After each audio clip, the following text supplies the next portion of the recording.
Olá, pessoal. Boa noite. Estamos aqui então para a nossa segunda aula sobre o mundo medieval, né? Então, vou aguardando aí vocês entrarem. Peço desculpa por esses 5 minutos de atraso, né? Vou esperar um pouquinho para o pessoal ir entrando.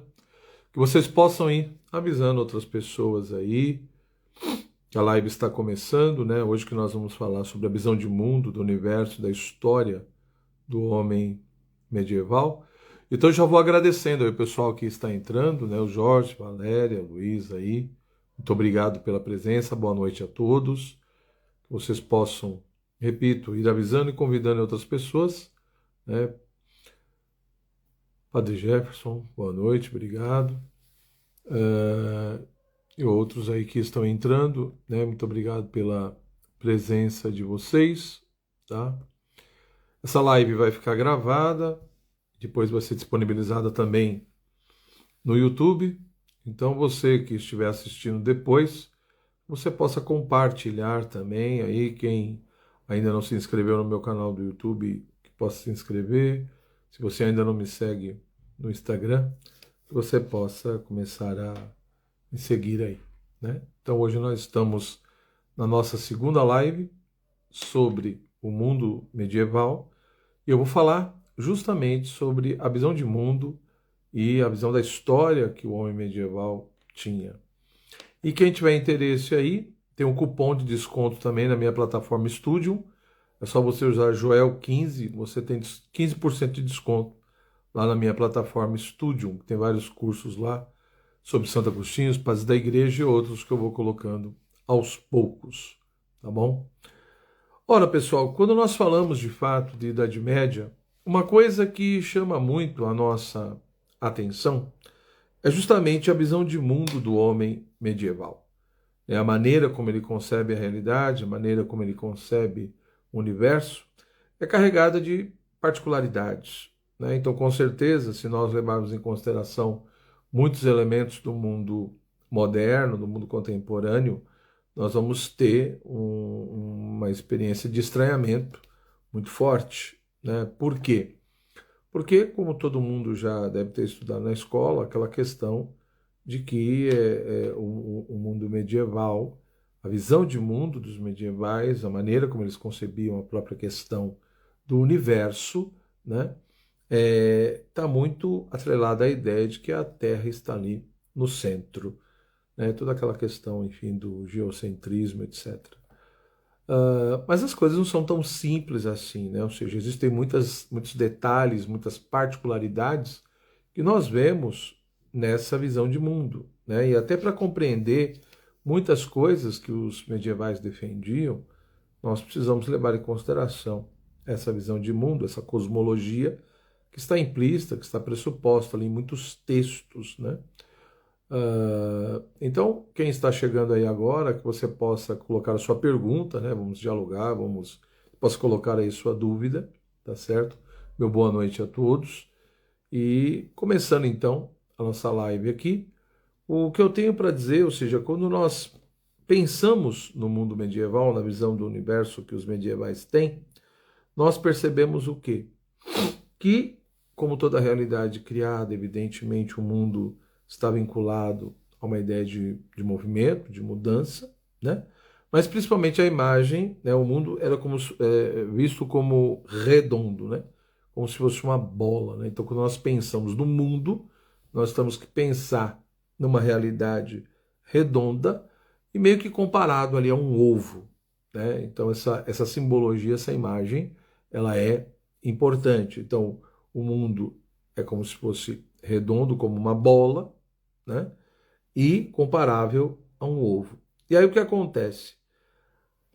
Na beirada externa desse mundo, nós temos o céu, né? Então veja que você tem o mundo aqui como uma bola, né? Como um ovo. Na beirada externa você tem como se você tem ali o céu, como se fosse uma casca, né? Que envolve o mundo inteiro. Então você tem um mundo num estilo meio oval, uma casca ao redor de todo esse mundo, que seria o céu, né? E depois desse céu, nós teríamos o éter, né? Um puro envoltório, digamos assim, para o ar em movimento. Então veja que é uma visão bem específica, né? Ou seja, o mundo na sua totalidade, ele é redondo, comparado a uma imagem de um ovo, né? E você tem ali na parte mais central, né, do mundo, você tem a Terra. A Terra estaria ali no centro do mundo, né? Ou seja, repito, na parte mais central desse ovo você tem a Terra, depois você tem o, o éter, né? Ou seja, depois você tem o puro éter, né? E aí você tem a questão do céu, né? Então, repito, no centro desse ovo você tem a terra, depois você tem toda essa casca que é o céu, e depois você tem a questão desse envoltório para o ar, que é o éter. E no centro da terra você teria o inferno, que é repleto de fogo e enxofre, né? Então veja que é uma visão, antes da gente entrar em outros detalhes, uma visão extremamente ordenada e hierarquizada da realidade, hierarquizada do mundo, né? Então você tem uma visão de mundo que parece ali um ovo, tá certo? No centro está justamente a Terra e no centro da Terra você tem o inferno.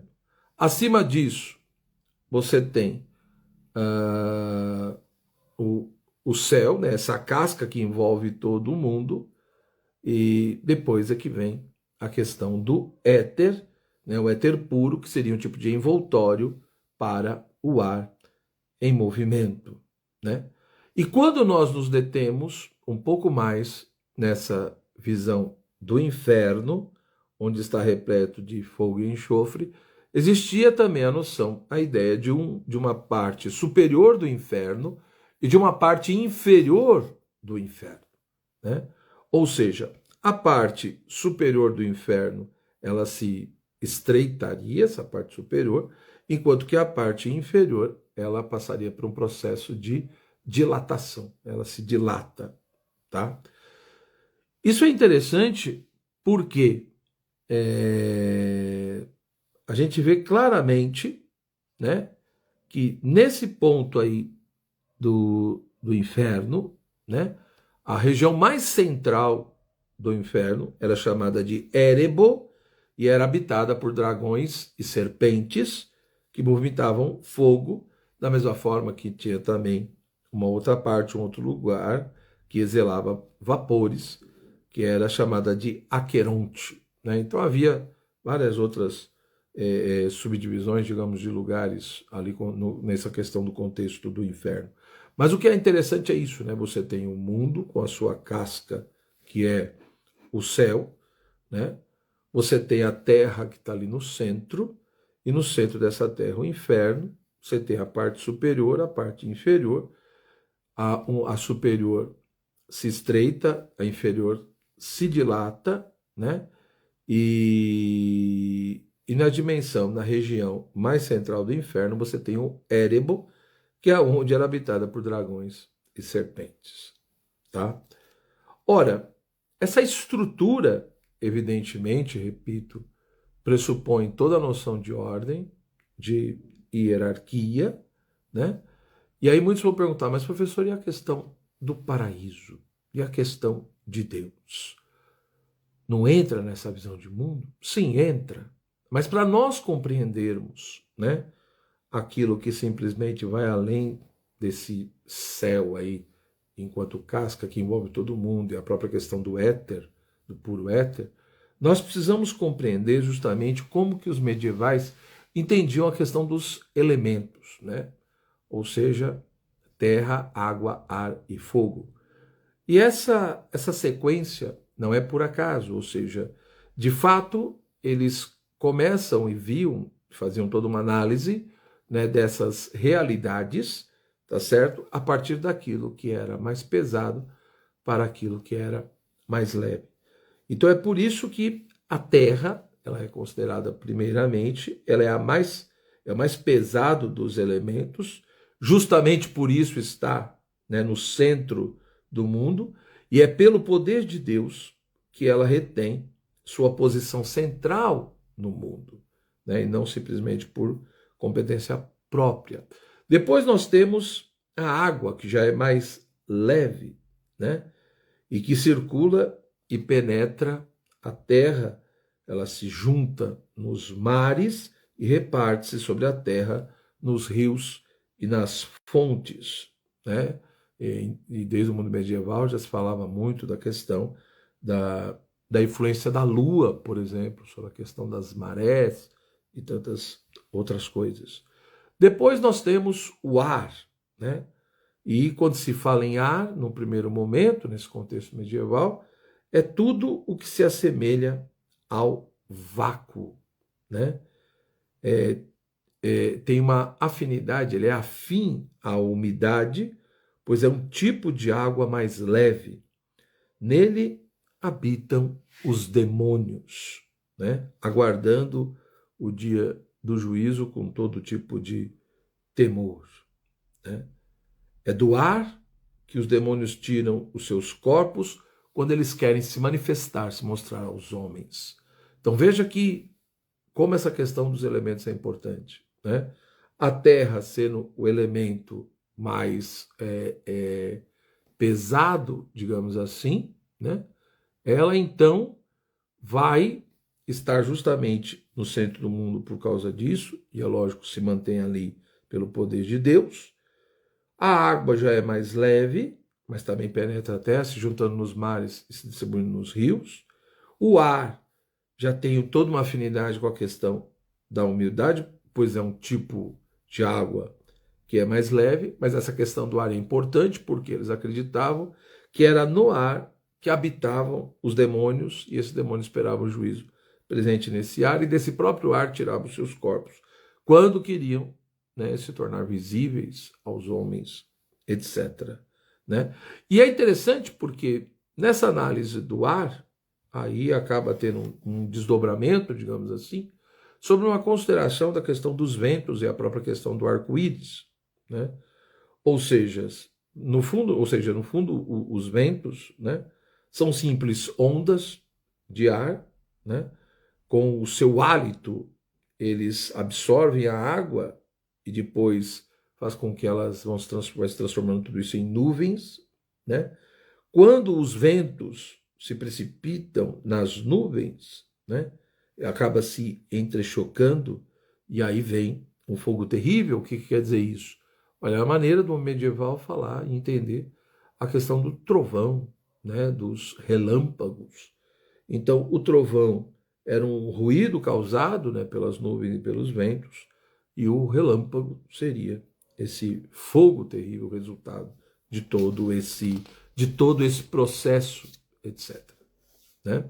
O arco-íris, com suas quatro cores, né, com suas quatro cores, formava-se justamente no ar pela ação do sol e pela ação das nuvens. Então veja que até aqui nós vamos vendo toda uma consideração, ou seja, de entender o modo de ser dos elementos, até chegar de fato ao elemento, né, mais sutil, mais leve, segundo os medievais, que seria a questão do fogo, né? Ou seja, ele é o quarto elemento que vai tanto da lua até o firmamento, e ele é o elemento mais leve, é o elemento mais tênue, até mais do que o ar, segundo os medievais. É dele que os anjos enviados por Deus aos homens tiram os seus corpos. Olha que interessante. Os demônios tiram seus corpos da questão do ar, os anjos da questão do fogo, né? E, portanto, repito, essa sequência não é por acaso. Não é por acaso que se começa analisando-se muitas vezes a questão da terra, depois a questão da água, depois a questão do ar, vendo seus desdobramentos na questão dos ventos e do arco-íris, e por fim, a própria questão do fogo. Então, há uma sequência aqui, né? Não é só uma questão de ordem, Mas veja que há uma preocupação muito grande de mostrar um certo tipo de continuidade que se manifesta na realidade. E aí a gente percebe, né, que dessa questão do fogo, quando chega-se a essa questão do fogo, ele não é por acaso que vai ser considerado o elemento mais nobre, não só porque ele é o mais sutil, o mais leve, o mais tênue, né? Mas é porque dentro dele é que vai se estabelecer toda uma escala, né, dos planetas ou das esferas, como eram compreendidas ali no mundo medieval. Então nós vamos ter 7 planetas ou 7 esferas. A primeira sendo justamente a Lua, né? Depois vem Mercúrio, Vênus, Sol, que é considerada a quarta, depois Marte, Júpiter e Saturno. Né? Então aqui a gente vê como a questão do número 7 também, né? É vista como algo também inscrito na própria realidade, né? No próprio modo de ser. Né? A Lua sendo o primeiro dos planetas, né?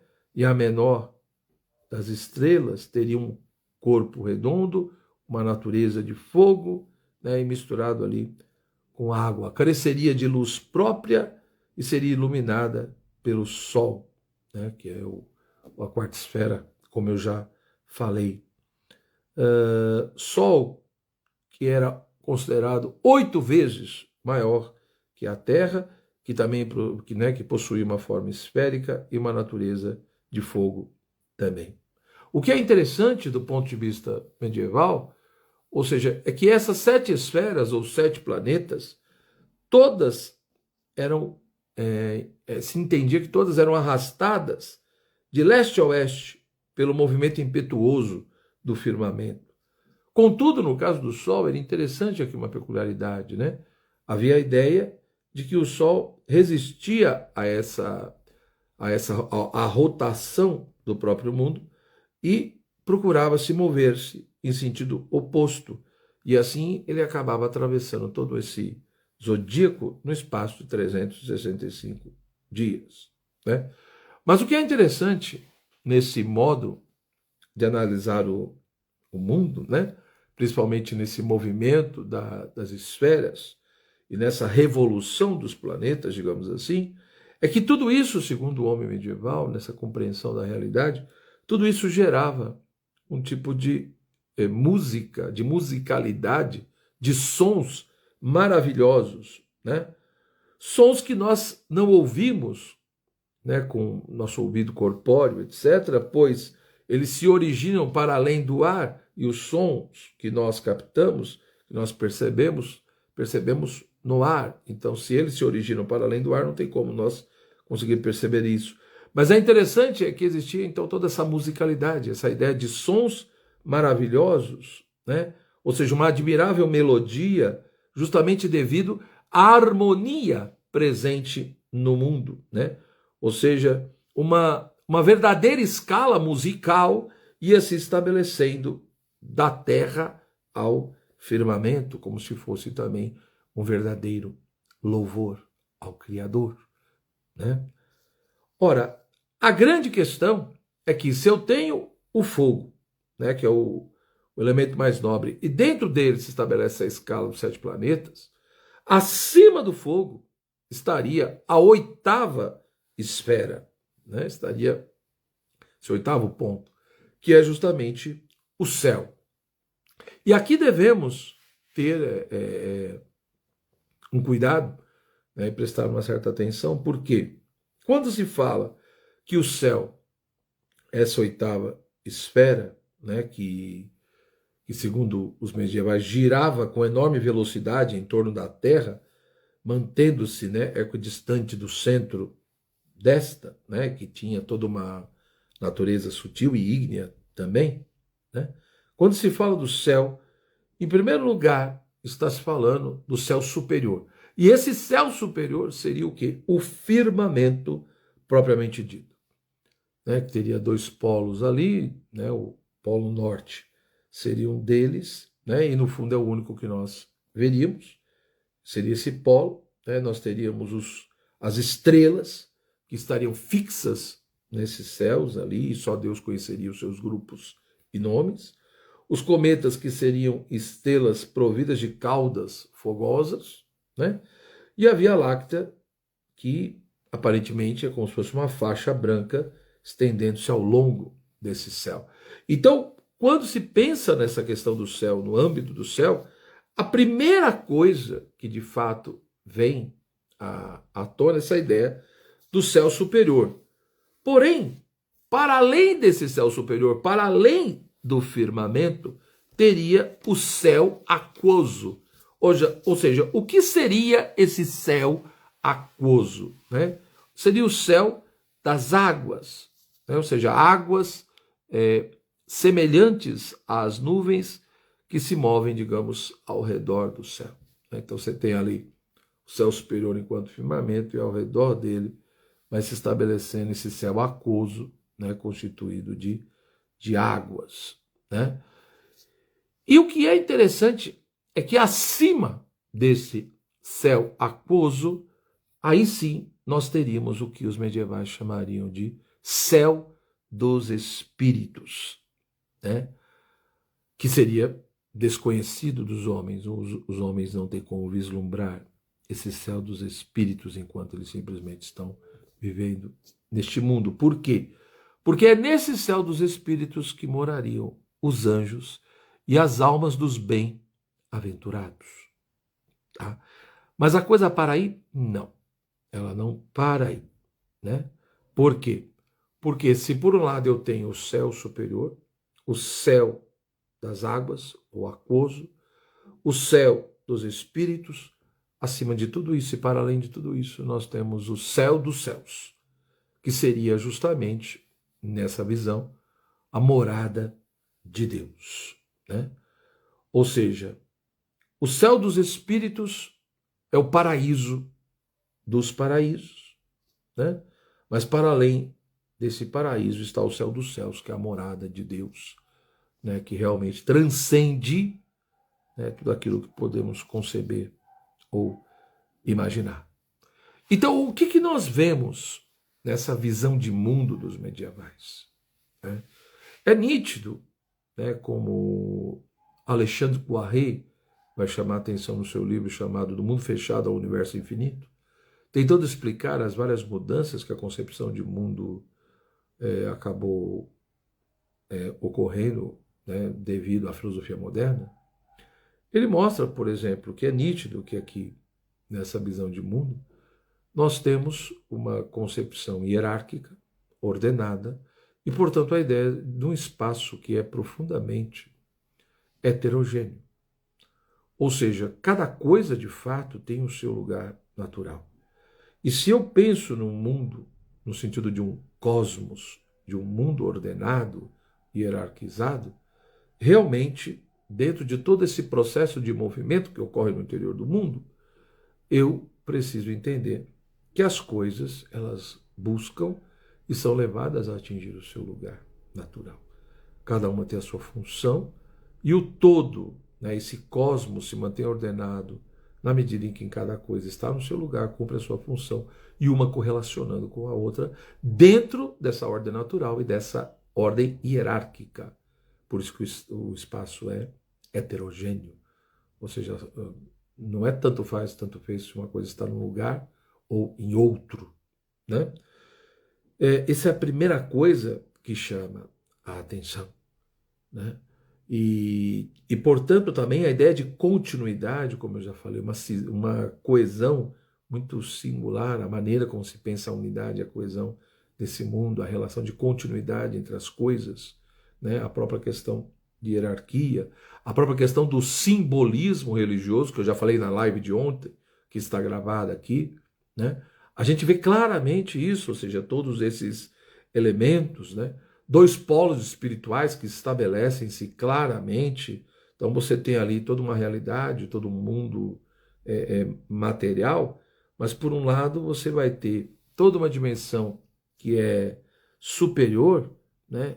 Que vai até o céu dos espíritos, ao paraíso dos paraísos, e uma realidade totalmente inferior que vai até o inferno dos espíritos condenados.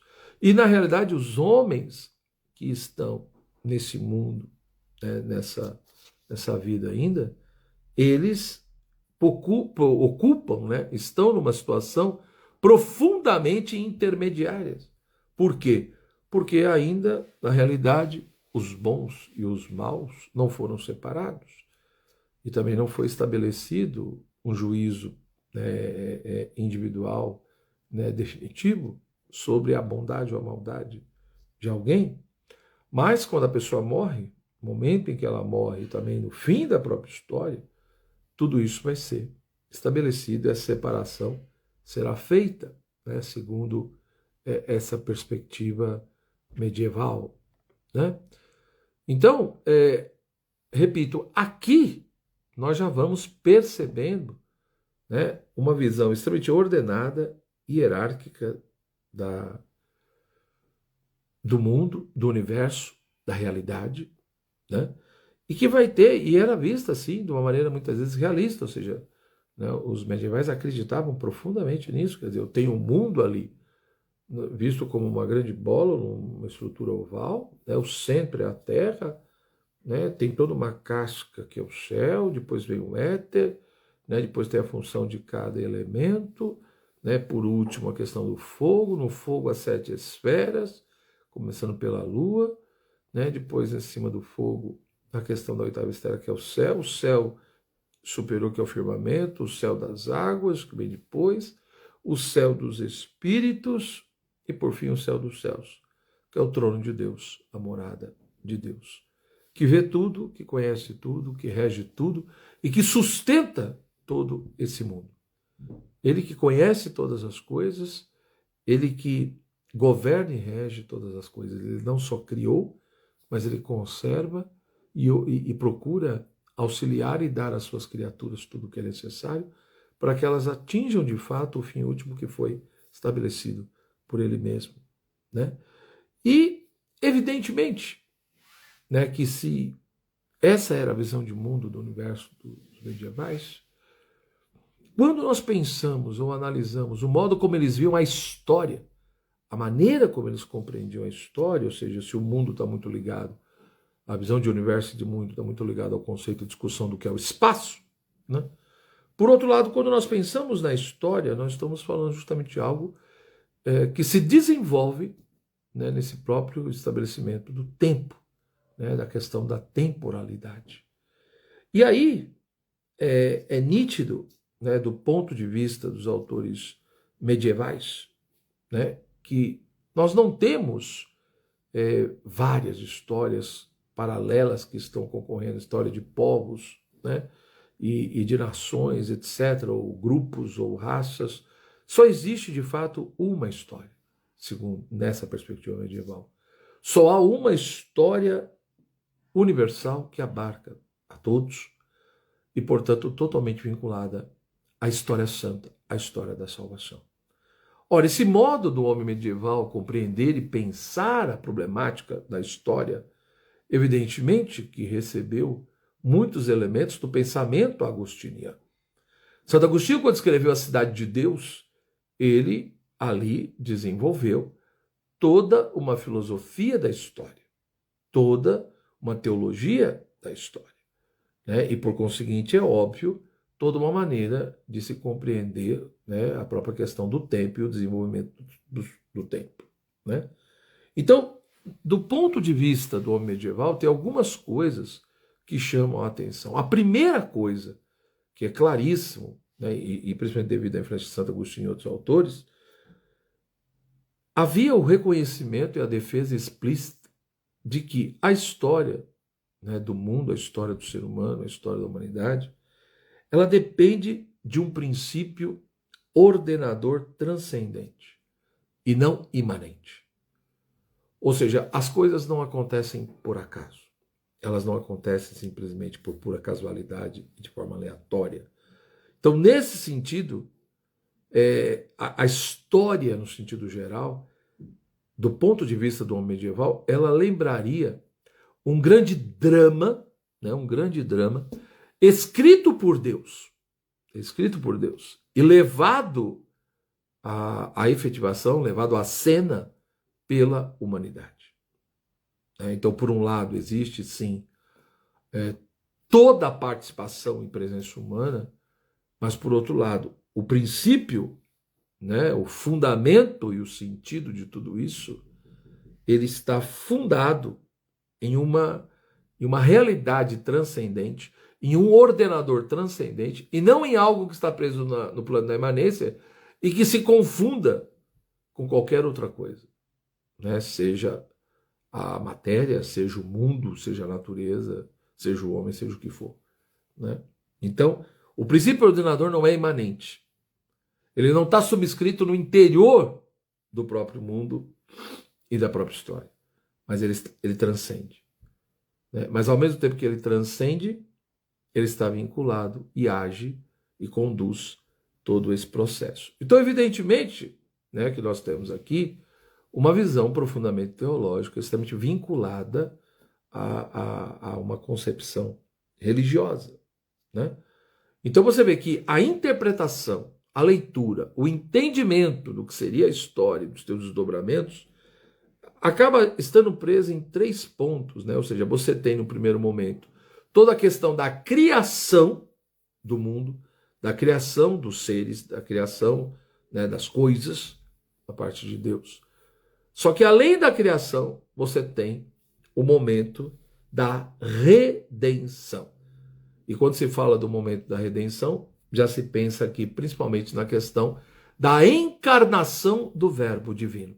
O Verbo de Deus se fez carne e habitou entre nós, não para condenar, mas para nos salvar, né? Ali no início do prólogo do Evangelho de São João, é dito isso, e Santo Agostinho vai retomar todo esse elemento da criação, da encarnação, redenção e, por fim, a questão do último juízo, ou do juízo final, como alguns preferem colocar.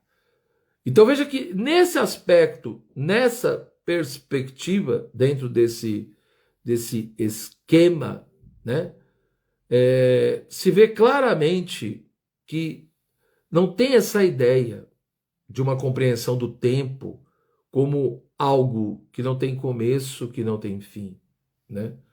Ou seja, aquela coisa meio de eterno retorno, as coisas vão e voltam.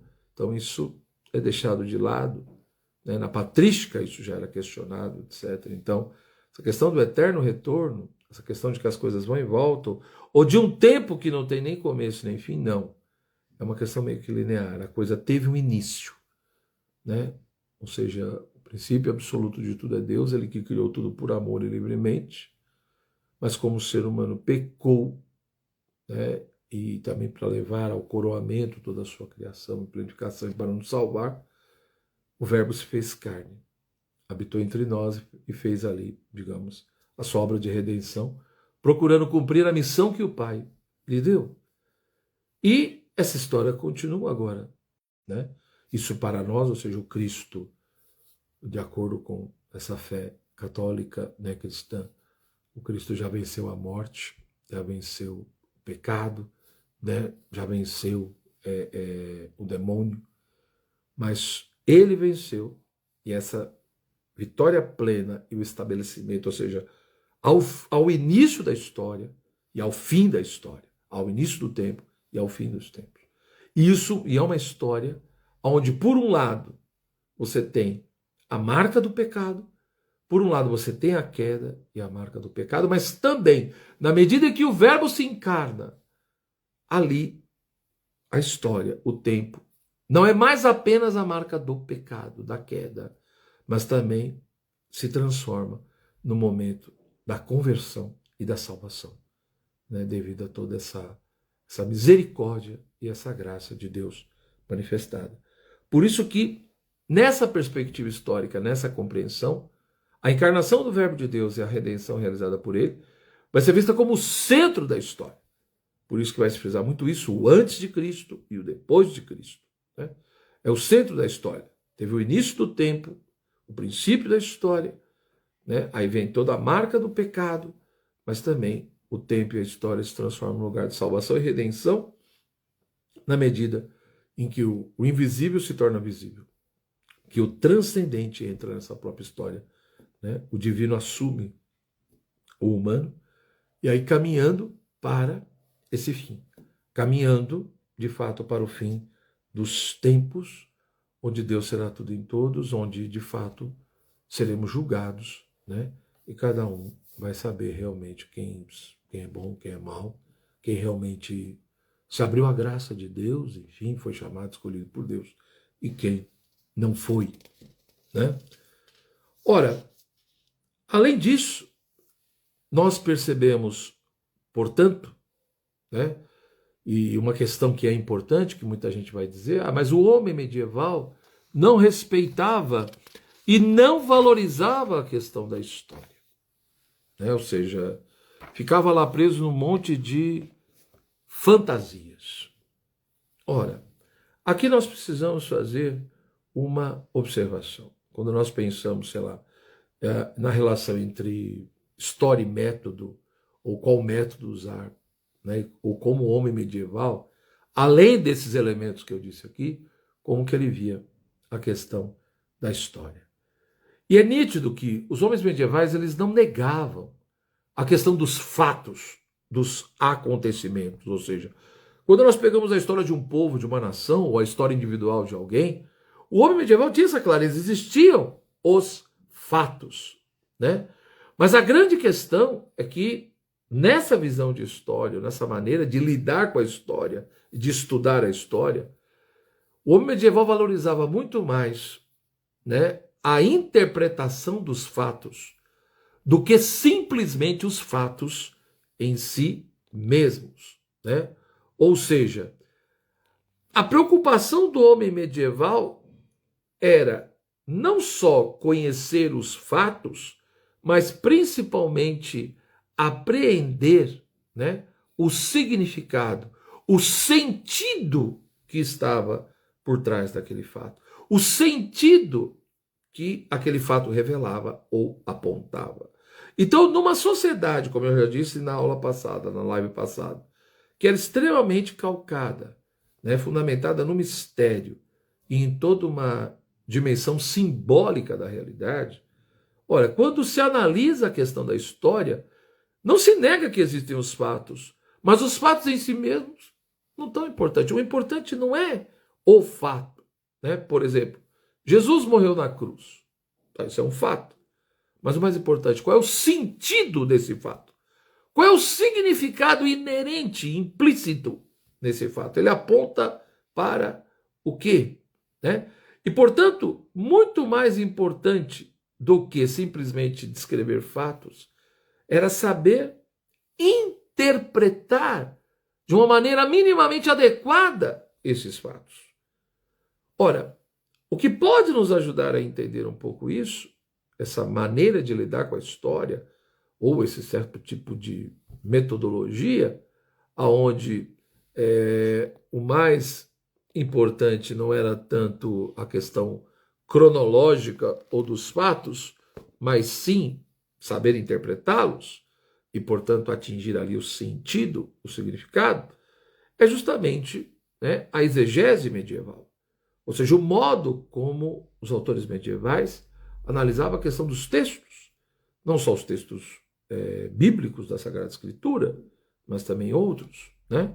Então, existia justamente essa preocupação de ter claro que, olha, por um lado nós temos a letra do texto e, por outro lado, nós temos o seu sentido, o seu significado. Evidente que a letra também tem a sua importância, mas o significado nós precisamos atingi-lo de maneira mais profunda. Ou seja, a letra, ela nos passa, ela nos transmite simplesmente fatos, né? Ou realidades, acontecimentos. Ou seja, a história, né? Então, essa relação de que a história com os fatos, com a cronologia desses fatos. Então, a letra nos passa fatos, nos passa história. Mas quando nós tentamos adentrar o sentido, o significado desse texto, dessa letra, né? Aí nós temos que adentrar em algo mais. Ou seja, ah, esses fatos não passam, no fundo, de sinais. Aí volta naquela questão da simbologia de novo. São signos, né? Ou seja, quando eu penso nessa dimensão histórica e o vínculo com os fatos, eu não posso esquecer que, quando eu penso numa exegese medieval, tem a dimensão da letra.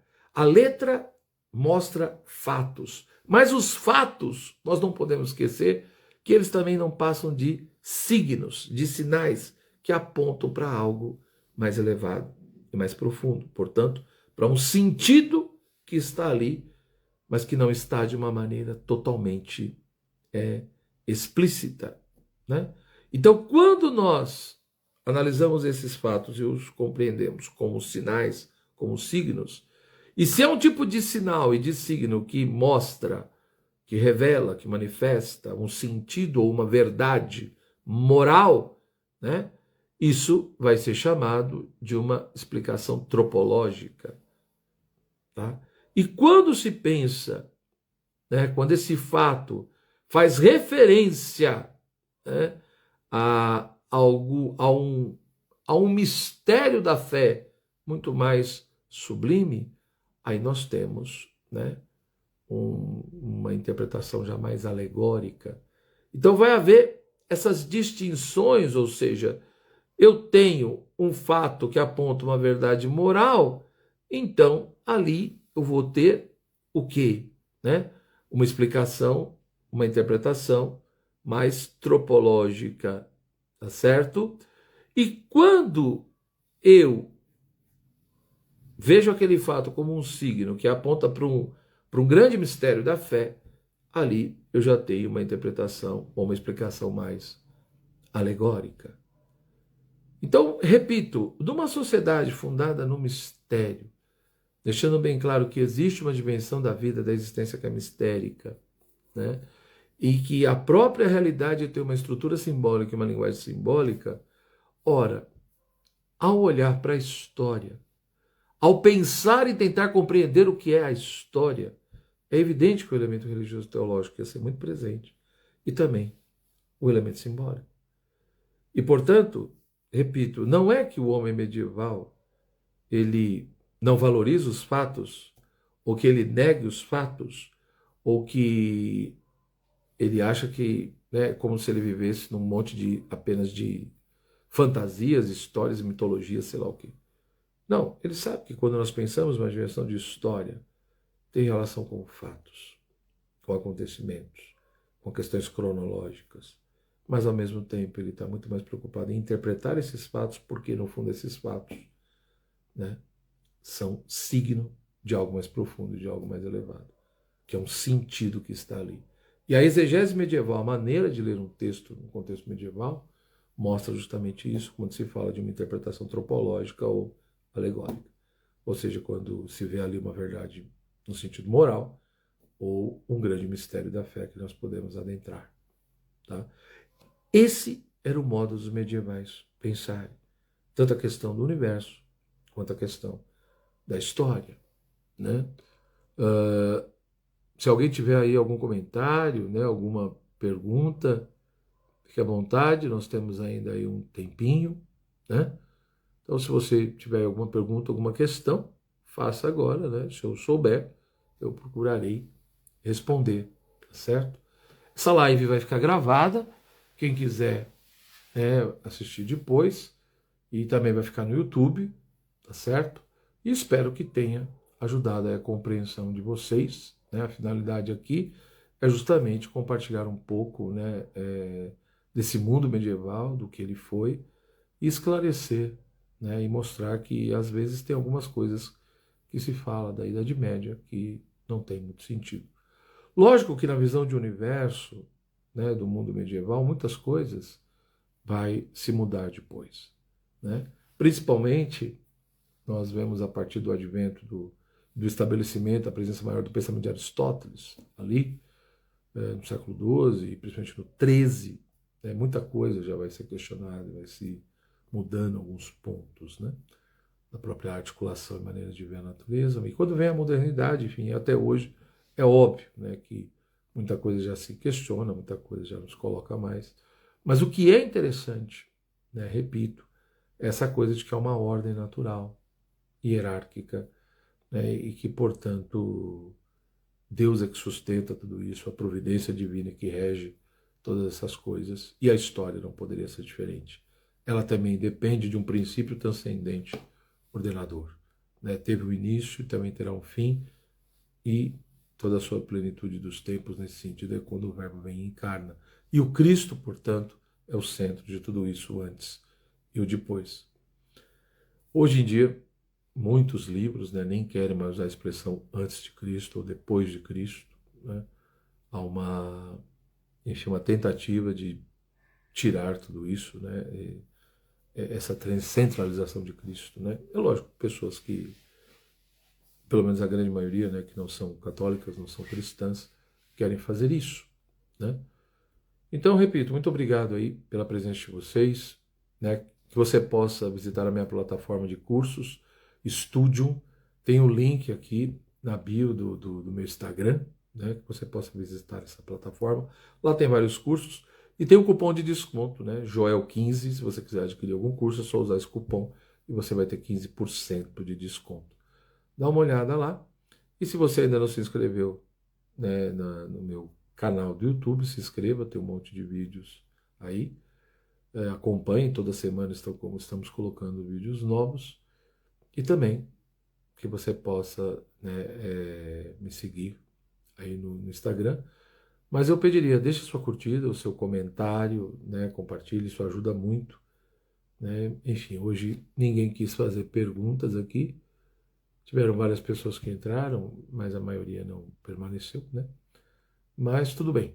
Eu acredito que muitos vão assistir depois. Então eu pediria, deixa aí o seu comentário, seja no Instagram ou no YouTube. Isso ajuda bastante. E se inscreva aí no canal, tá certo? E dá uma olhada lá no estúdio. Obrigado, João Paulo, pela presença aí, né, pela participação. E obrigado aí pela participação, né, de todos aí que estiveram presentes, quem vai assistir depois, enfim. Né? E repito, espero que a live esteja ajudando. Amanhã nós temos a nossa última live, né? Amanhã é a terceira e última, tá certo?